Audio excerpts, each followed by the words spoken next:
it was clear to me that there was going to be change at some point in ownership, potentially, whether it happened this year or next year, but it wasn't something that I was truly concerned about. I was really just focused on, once I was hired, of doing our job, my job, which was hiring the coaching staff, talking through free agency, figuring out which players are going to be available to us, and trying to continue on,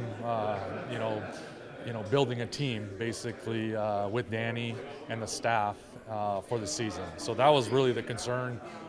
What's transpired with new ownership, like I said, it wasn't like it was out of the blue. I think everybody knew that at some point that may happen. And so, once it became a little bit more clear what was going to happen, you just kind of roll with the punches. And again, stay in your lane, in my opinion. You do what your coach. That's why you weren't concerned. Exactly, not at all. You start to understand there was some uncertainty with players that we were trying to retain, and ultimately, what transpired.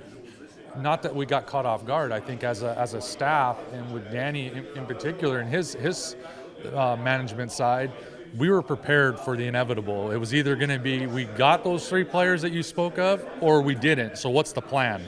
So there was always a contingency plan in place that if we do not get these players, what are we going to do?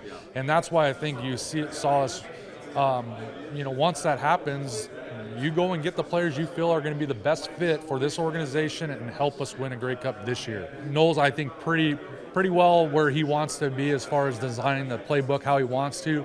I think Byron's done the same thing with special teams, and I know on the offensive side we're very close to finishing up what we want to have in for training camp and having an identity. So we're really close. We're still, though, 2 months away from training camp. But the bottom line is, right now we feel like we have our base stuff that we're going to teach, and now we're just about refining that a little bit.